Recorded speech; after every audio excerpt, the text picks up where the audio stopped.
Welcome to the Reality Revolution. I'm your host, Brian Scott.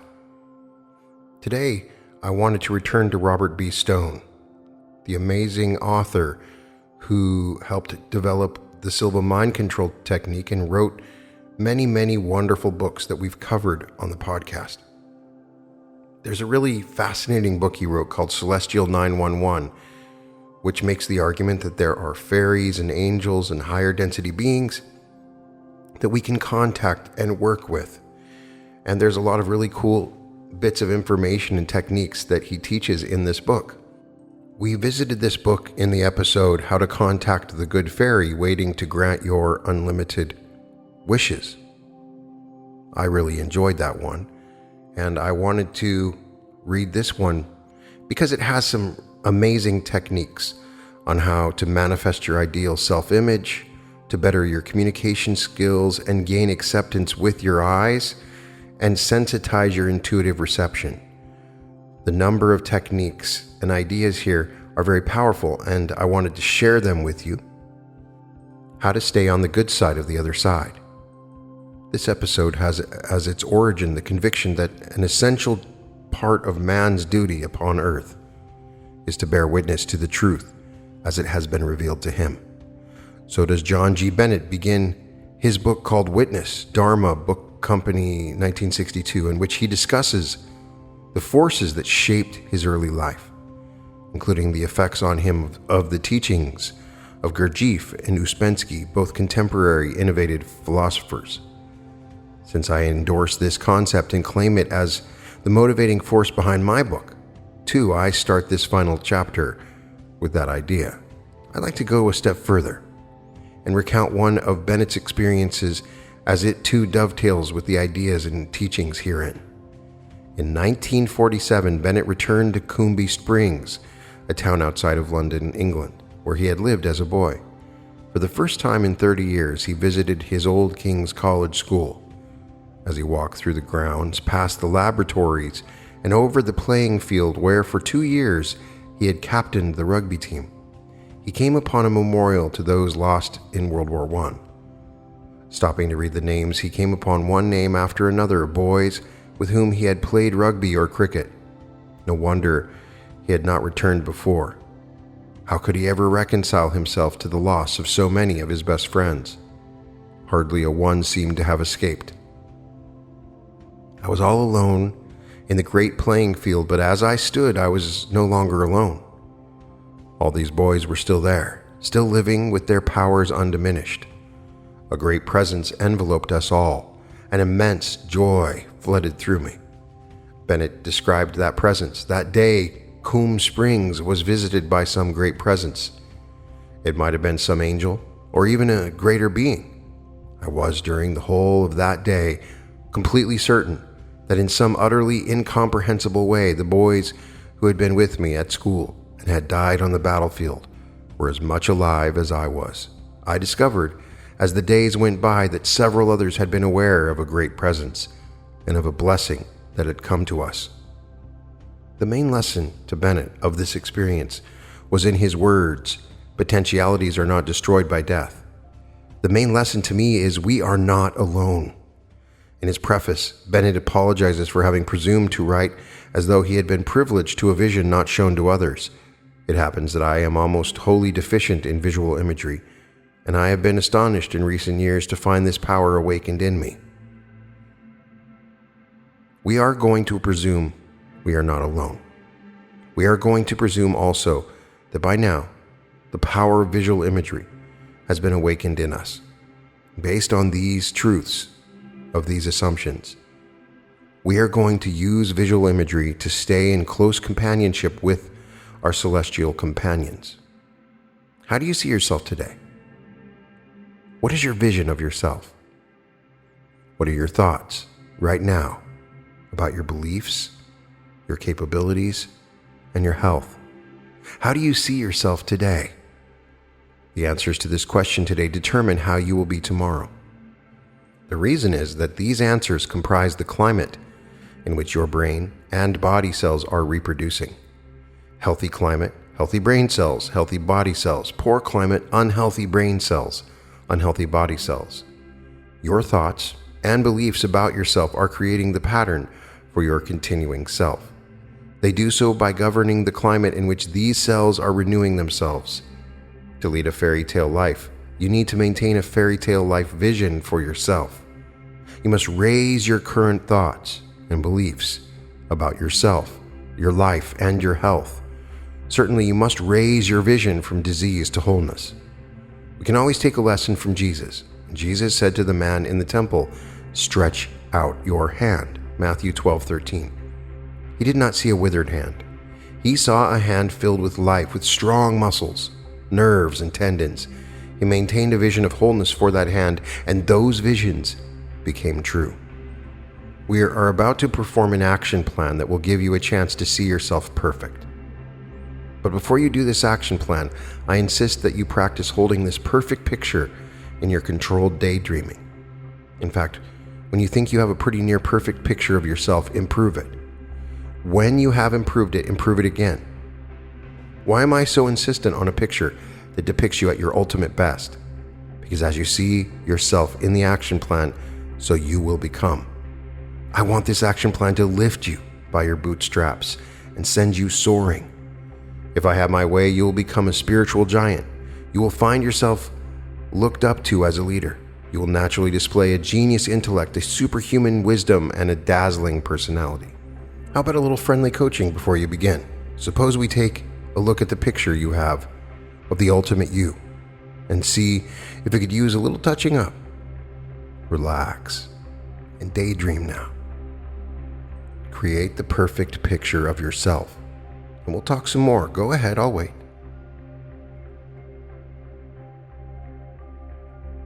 Let me give you a checklist you can use to make sure the picture you just includes all of these qualities.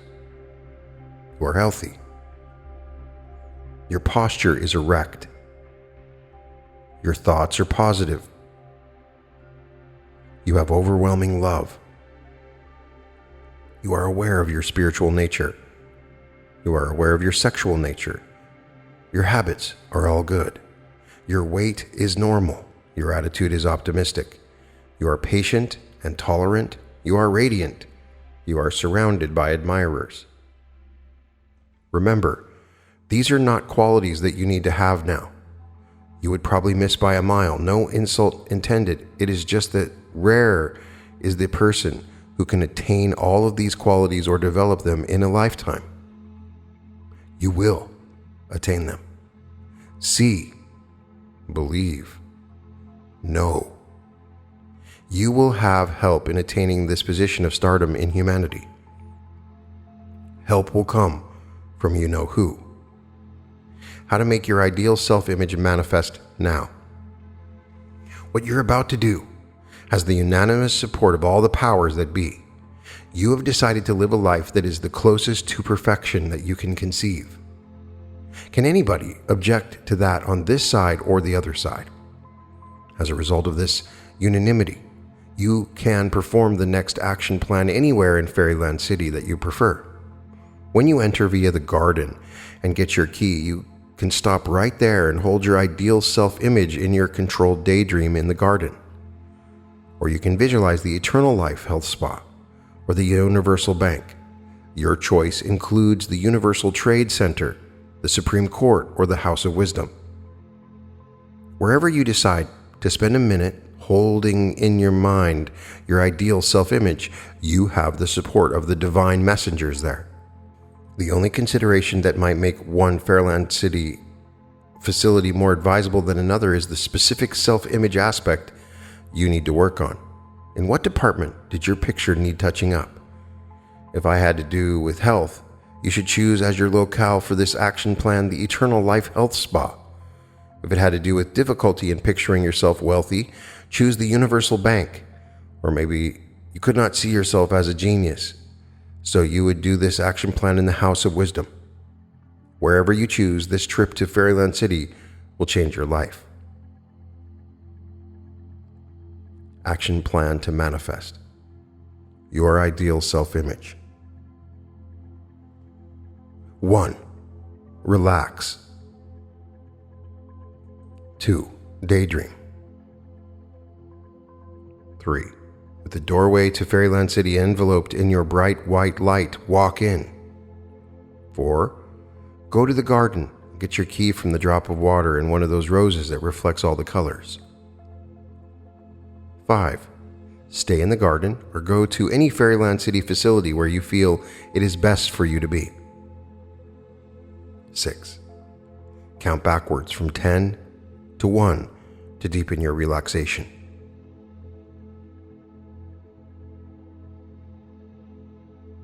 7.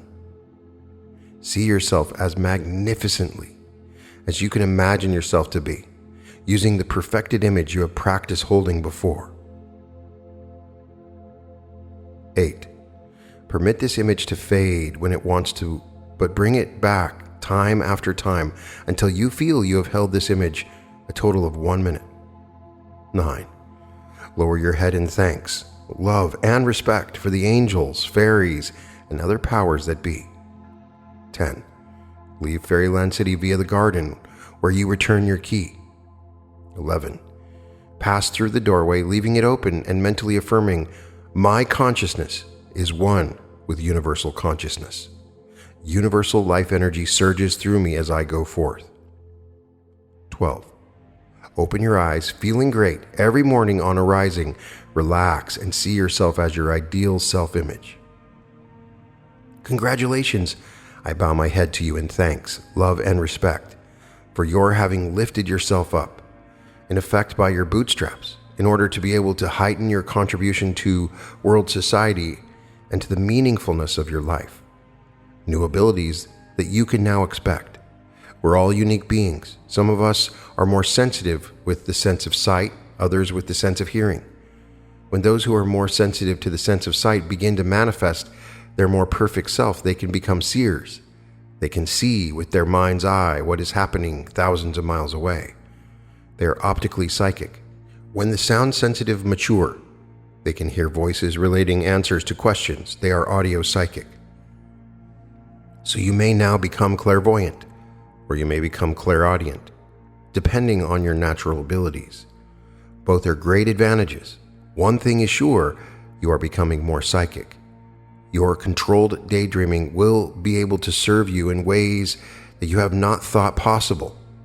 Your metaphysical powers are increasing. You're becoming more and more able to cause life energy to flow through your body for astounding endurance. Your wisdom is already immeasurable. You have the judgment to make the right decision time after time. Some grow faster than others, and in one department rather than another. Expect all of this for yourself. Keep that picture of your ideal self active in your mind. Feel exhilarated about yourself. Here are some of the improvements that can occur and some of the abilities that can be acquired. You will know how to handle a troublesome teenager, an unfaithful mate, a malicious gossiper, an unethical competitor, an unpleasant coworker, a pesky neighbor. You will express naturally more understanding, empathy, oneness, rapport, love, peace, and harmony. You will use your mind to communicate with your body to improve your health and maintain a high level of wellness. You will accelerate your success, function with a high degree of accuracy in intuitive matters, and be a source of creative and innovative ideas. You'll become more influential, magnify your attraction to the opposite sex, and be looked up to as a mentor by many. How much is the above worth to you? Well, there is a price you must pay. You must see that picture of your ideal self at least once a day in your controlled daydreams. If you look back over your progress in this book, first, you cleared out negative blocks that were standing in your way, money being one of them. Next, in effect, you created room in your life for good things to happen. Now you are ready for the big prizes spelled out above. But you must keep that picture of the special you on the front burner until you are convinced you have fully arrived. A public relations man in his early 40s was just scraping by. It was tough going to get newspapers to accept stories about his restaurant clients and other commercial ventures that he was paid to get publicity for. He found he had to pull off stunts like getting a local circus to paint one of the elephants white and walk in on Main Street for a Chamber of Commerce White Elephant Sale Day. There must be a better way to make a living than this, he thought to himself. I taught him the art of cosmic attunement and recreation by picturing a new self. He practiced this daily for a few weeks. Then things started to happen. He was called in by the local school system.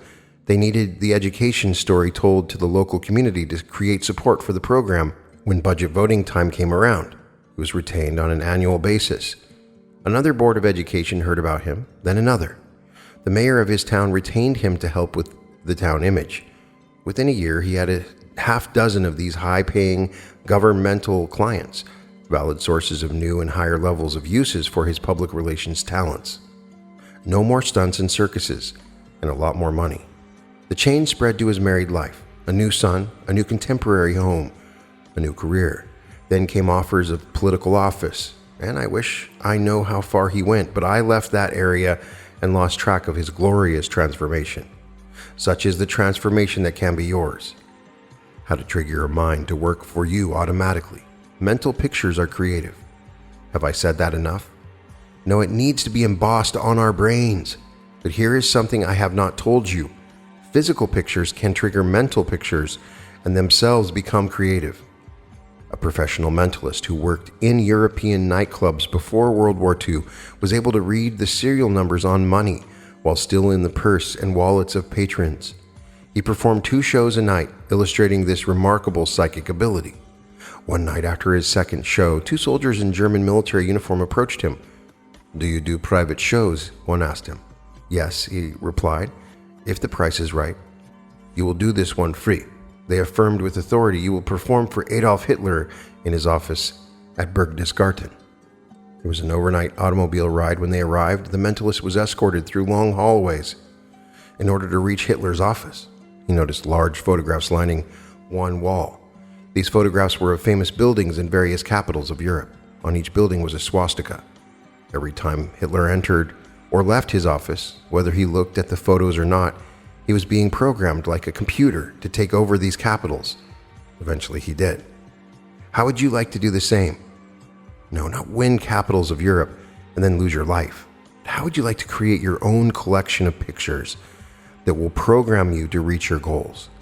Metaphysicians have used such pictures for centuries. They're often called treasure maps. I have one in front of me. There's a picture of a luxury ocean liner, a new compact car, a luscious piece of chocolate cake, a newspaper with a photo and article, and a large audience listening to a lecture. This was a person's treasure map. He placed it on his bathroom door where he knew he would see it several times a day. Within a year, he had his cruise, his new compact car, and had enjoyed the most delicious chocolate cake imaginable. He gave 2 seminars that were totally sold out, but rather than have anyone turned away, he had extra seats placed on the stage with him. After one of these, he was interviewed by a reporter, and the Sunday magazine section had a 2-page spread about him with a photo in color. I can vouch for the accuracy of this example of the magic of treasure maps, as the map I described was mine, and the treasure it developed was mine too. Simple steps to make your treasure map. 1. Start to clip pictures from color magazines that illustrate your heart's desire. When you have 4 to 8, get a piece of cardboard or sheet of paper large enough to hold them as backing. 2. Glue the pictures to the backing. 3. Mount the backing on your refrigerator or other well-frequented spot in your house. 4. Stare at the treasure map. Repeat the universal sound Om 3 times. 5. From now on, whenever daydreaming, recall the details of your treasure map and see it where you hung it in your house. Warning: do not put anything on your treasure map that you have any doubt about having. The certainty factor about it arriving is quite high. As you become more important, you must better your interpersonal communication skills. You may be leading a fairly private life now, but as your ideal self-image manifests, you'll probably find things changing. What needs to be prepared for contacts with all kinds of other people are your abilities to get your ideas across with understanding and rapport. Spiritually, your mind is being prepared for this by the other side. But interpersonal communication skills are a material activity. and need your attention at a material level of awareness. This does not mean that controlled daydreaming and Fairyland City will not help you. To the contrary, they will be of immeasurable help. In fact, they will make it possible for you to accomplish your communication skills acquisition practically overnight. For decades, the Russians have had ways to help artists and writers increase their talents by leaps and bounds. It was a simple process. A composer would pick a famous composer, past or present, and daydream about what he or she looked like and imagined hearing one of their typical works. Their own work then took on an unmistakable similarity. Jose Silva, founder of the Silva Method, was invited to lecture to an association of artists in Amarillo, Texas, back in 1967, just as he was launching his mind training course. One artist, neophyte, asked, "How can I improve my painting? Are you willing to relax and follow my instructions?" After an enthusiastic yes, Jose asked this young lady, "What painter would you like to emulate in your painting?" "Van Gogh," she replied. Jose then had her close her eyes and relax. He gave her instructions on how to deepen her relaxation. When she was deeply relaxed, he instructed her to imagine she was painting a copy of a Van Gogh painting. The class watched as she moved her hands through the air as if she was painting. When she stopped, Jose told her, "All you need to do to have Van Gogh advise you on a future work is to put your 3 fingers together and see the image of Van Gogh." Jose asked her to open her eyes and paint something. She got up and painted a vase with flowers in it. The class was aghast at its resemblance to a Van Gogh work. Just then, an art instructor entered the room to monitor the lecture. He walked up to the painting and began to point out similarities to a Van Gogh. Communication is an art. Master this art and you gain in stature and power. You become a better co-creator. Here are some of the advantages that you can gain. Cut down on friction at home and at work. Get people's respect, attention, and support. Radiate warmth and caring, making people feel safe about opening up to you. Become automatically polished in body language, its position, and movement. Become automatically skilled in tone and inflection. Express yourself clearly the first time around, no explaining or repeating. Be comfortable about thinking and speaking on your feet. Connect with all kinds of people, getting across to types with whom you may have had problems before. Become more influential as your ideas are accepted more readily. All of this you will accomplish by attending a few lectures or talks by skilled speakers and listening while in a daydreaming state. Here are the steps to follow. Action plan to better your communication skills. 1. Attend talks, lectures, or workshops by a person or persons whose presentation skills you admire. 2. At each event, study the facial features as the lecturer talks. Close your eyes and practice. 3. With eyes closed, listen to the lecturer's voice, how emphasis is attained, use of tone and inflection, etc. Do this for a total of 5 minutes. 4. In between events, take one imaginary trip to Fairyland City as per previous instructions, getting your key and remaining there. 5. In Fairyland City's garden, see yourself speaking to an audience and projecting all the characteristics of the speakers whose talks you attended. You can improve other skills in the same way. Can you see yourself impressing people right off the bat? Can you see yourself fitting in with any group from the very start? Can you see yourself exercising leadership in your family, community, and job? These questions should evoke a quick and easy yes. If not, practice these pictures until you become more and more comfortable with them and they become more and more natural to you. These mental pictures of your responding to your communication skills have another advantage. You do not want to be a clone of somebody else. You want to be uniquely yourself. So when you continue to use mental pictures of yourself with the same expertise as the speaker you chose to emulate, you can now add a quality that is strictly yourself. This is an important step. The Creator, with whom you are now closer than ever before, created you as a unique person. So do you want to continue to be unique? You can use the emulation of a speaker to advance your communication skills as a model for advancing other skills that you now feel are needed as you grow into your ideal self-image. Perhaps one of the skills you need to advance is your skill at attracting the opposite sex. A sexually frustrated person is blocking his or her own spiritual growth Those who are happily married or satisfactorily expressing their sexual nature can skip to the next subheading. The rest of you read on. How to turn up your sexual attraction. Just as interpersonal communication is a neutral skill that helps you manifest your ideal self-image, so is the expression of your sexual nature. So many social taboos interfere with learning how to get out from under our inhibitions in this area that many of us take these inhibitions to our grave. You can turn up your sexual attraction by observing the characteristics of sexually attractive people and then using controlled daydreaming and seeing yourself that way. Here again, you combine the physical with the spiritual. What are such characteristics? Perhaps a seated woman leans casually on her elbow, swinging her crossed leg, or perhaps a woman leans closely to a man she just met, her shoulder touching his. Perhaps a man stands nonchalantly, his thumbs hooked under his belt, fingers pointing down, or perhaps he stands looking off into space, ignoring everybody around him. What are these two really saying with their body language? They're both saying that they have something. That something is super sexual self-confidence. Even if they don't really have it, they can still express it by subtle body language. Even if they do not have super sexual self-confidence, by permitting it to be subtly expressed, they can enhance their power of attraction manyfold. Confidence speaks sexual realms. The confident male inspires confidence in the female and vice versa. A few minutes of controlled daydreaming, acting out the part of a sexually confident person, will get you to radiate a man or woman of the world charisma. This is true even if you know deep inside you are as green as an unripe apple. A simple thing like the aperture of your eyes can make a change in your acceptance by others. This is taught in many executive training courses. You may as well acquire this impressive trait. Action plan to gain acceptance with your eyes. 1.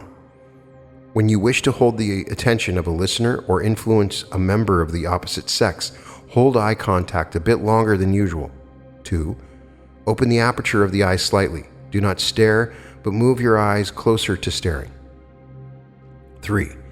After a few minutes of conversation in which you apply steps 1 and 2, express your wish or the purpose of the conversation. Very likely it will be agreed to. When you do this action plan, adding sexual attraction to your ideal self-image, repeating it once a day for a few days, you become your ideal self-image. Any improvement you make in yourself via your controlled daydreaming is not only a physical improvement, but it is a spiritual improvement. The Creator makes us perfect. Then we mature and go out in the physical world, and the you-know-what hits the fan. As you acquire all sorts of negative fears and self-limitations, you express a fearsome, limited being, hardly as the Creator meant you to be. When somebody sees you and their eyes light up, you know they're glad to see you. On the other hand, when a person is angry, the eyes narrow to slits. People will respond to the ways that you use your eyes. Maybe what have been sexual and social fiascos for you in the past can now be crescendo after crescendo of ecstatic success. Taking charge of your own wellness. The ideal self-image is one of health. No matter how else you see yourself growing in self-mastery, you need to have a picture of yourself when you daydream in which you radiate youth and vitality. You have angels assisting you in reaching your highest self-image. You are on the other side, but in your great effort to become the ultimate you, they are on your side. However, they can't eat for you, nor sleep for you, or limber up for you. Here are 12 of the areas in which it is totally your responsibility to maintain a high level of wellness.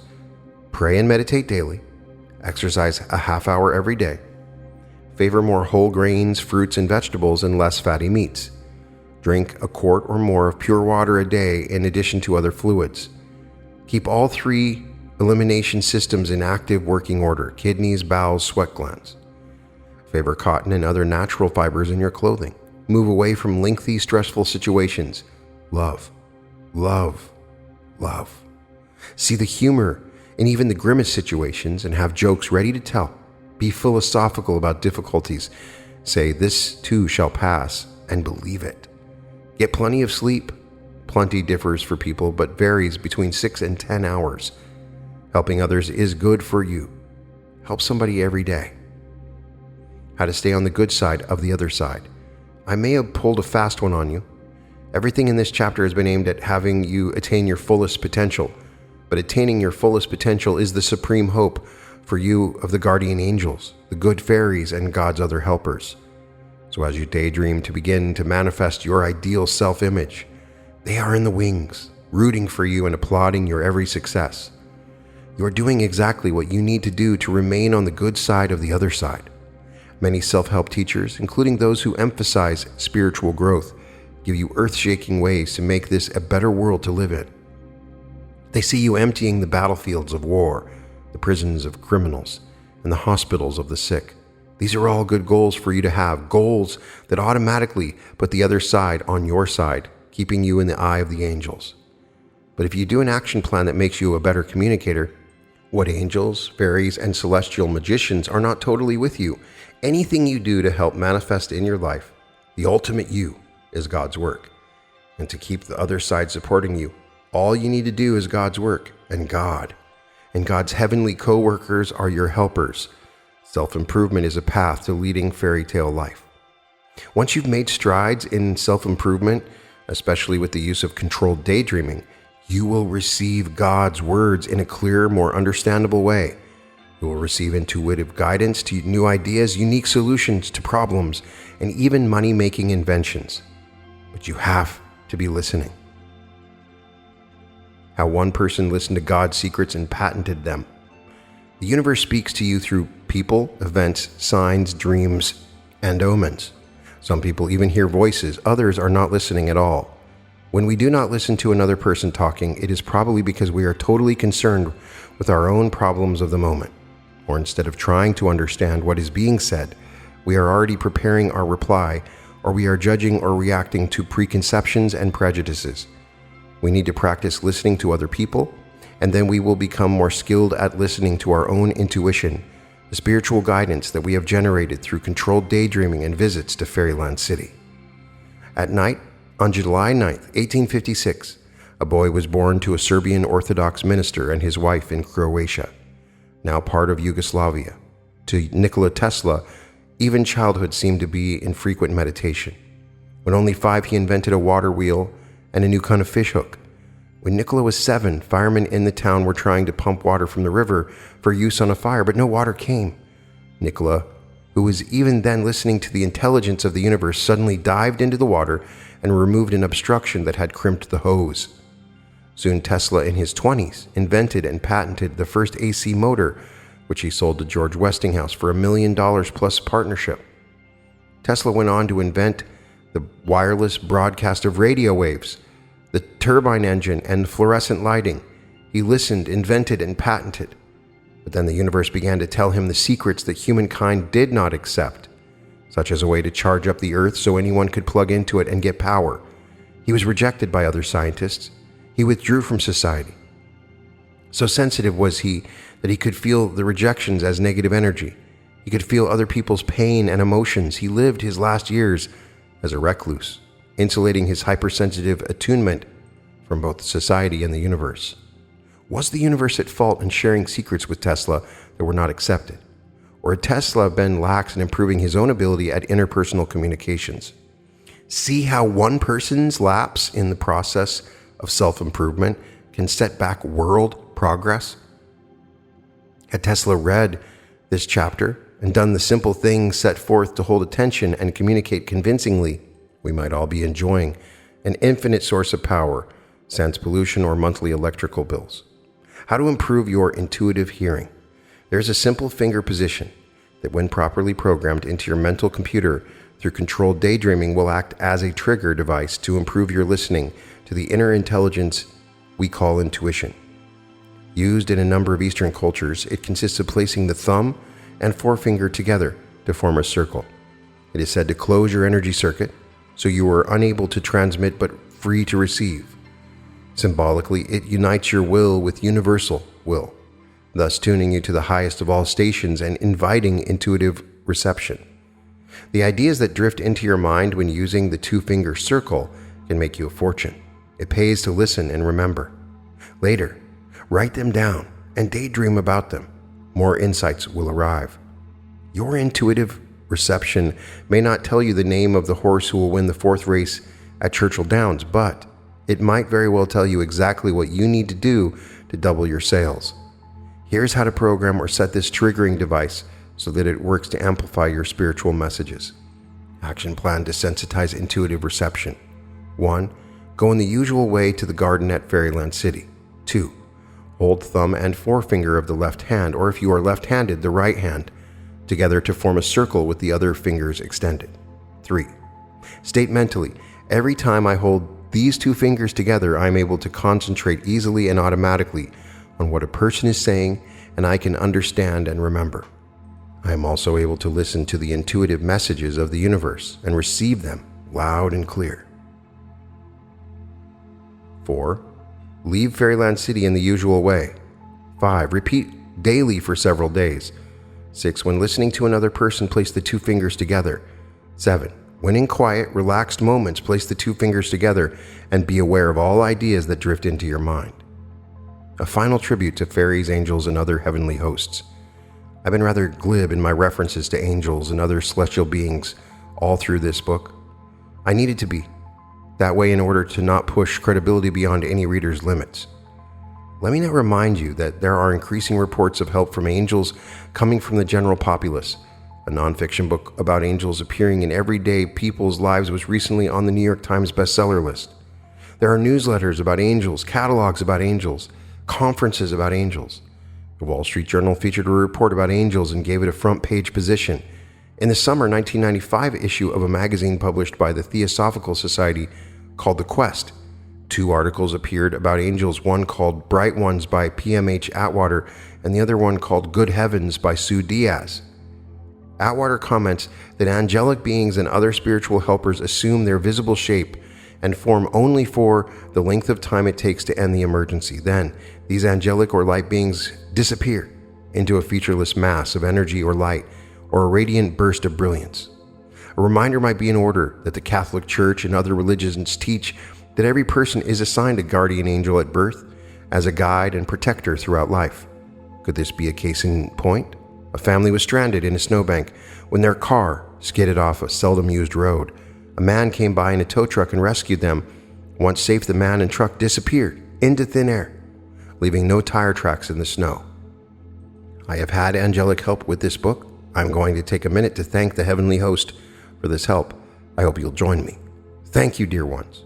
May you and your goodness guide the readers of this book to the fulfillment of its goals.